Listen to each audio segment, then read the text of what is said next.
it became evident that the airplane was forcing a permanent change in warfare. By the time America entered the war on April 6, 1917, the airplane was well established as a military weapon. But the United States had only a small number of pilots and very few training planes. There were no bombers, fighters, or other combat-type airplanes. American air power ranked 14th in the world. Secretary of War Baker urged the nation to back the buildup of a vast air fleet. Congress rushed through a bill appropriating $640 million for the buildup of American air strength, and President Wilson signed it on July 24, 1917. A large-scale production of airplanes was initiated. Among them was the Curtiss JN-4, called the Jenny. This two-seater was selected as the standard pilot training plane. The British-designed de Havilland 4 was adopted as the standard frontline bomber plane for combat. The famous American Liberty engine was developed to power the DH-4, and it became one of America's greatest contributions to aviation during that era. 543 of the American-built DH-4s saw combat before war's end, serving a dual role as observation plane and bomber.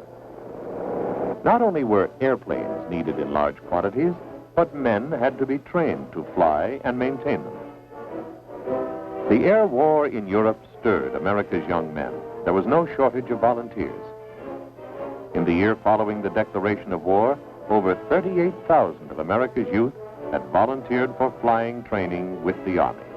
Training them was a mammoth undertaking. Successful applicants were sent first to ground school for an intensive 8-week course. Then they began flight training.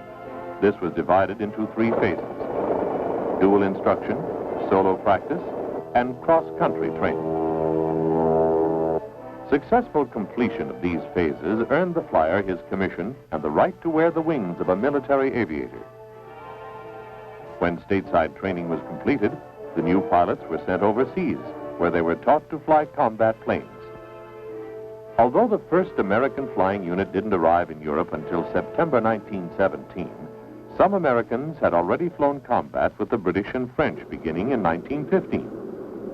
Many of them flew with the famous Lafayette Escadrille.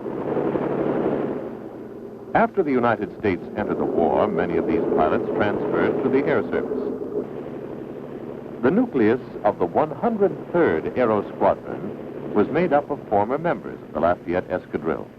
The 103rd was the first American squadron to see action as a unit.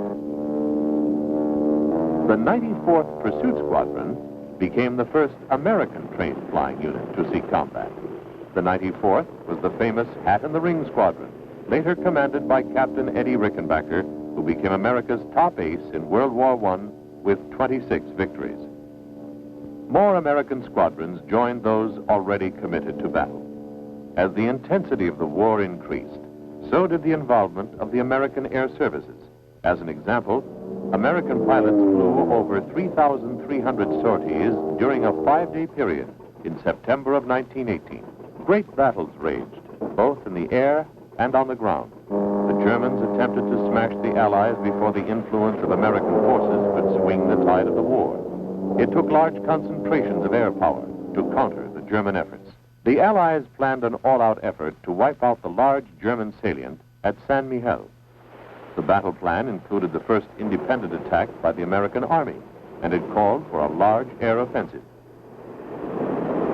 Colonel Billy Mitchell was to command the largest aggregation of air forces ever committed, up to that time, to a single operation during the war.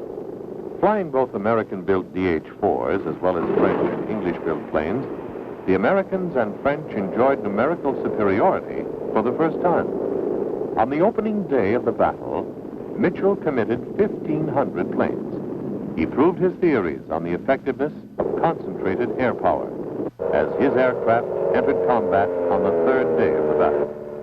Bombing and strafing helped to demoralize German ground troops and was a major factor in forcing the Germans out of the San Miguel salient. Mitchell's aerial tactics were repeated during the Meuse-Argonne offensive in late September, accomplishing the greatest single aerial triumph of the war.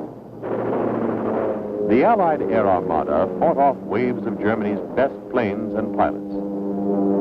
The already weakened Germany was unable to launch a planned counteroffensive.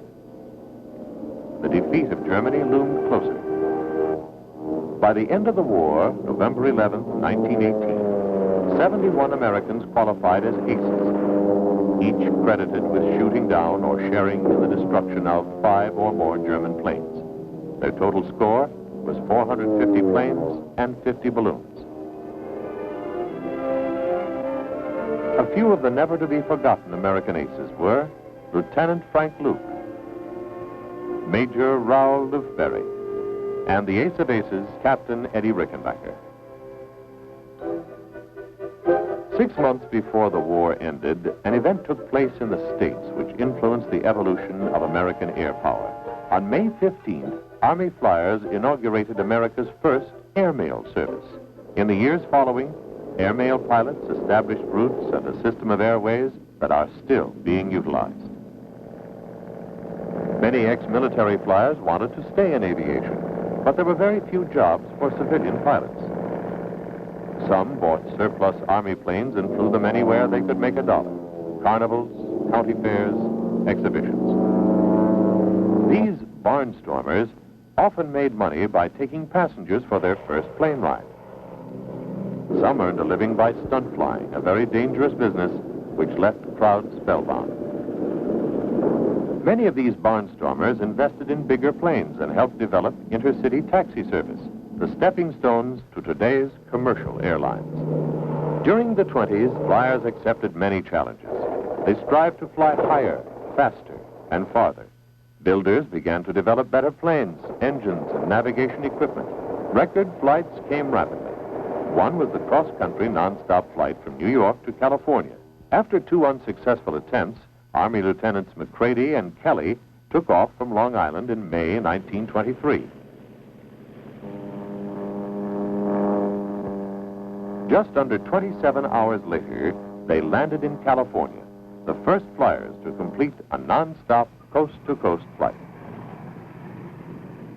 1 year after the record-breaking cross-country flight, 4 specially built Douglas World Cruisers took off from a lake near Seattle on the first leg of an historic flight around the world. 175 days later, 2 of the original 4 Air Service planes returned to Seattle to successfully complete the 26,000-mile journey. By the time the name of the Air Services was changed to the Air Corps in the mid-20s, Army flyers had set numerous records and continued to work for technological advancement.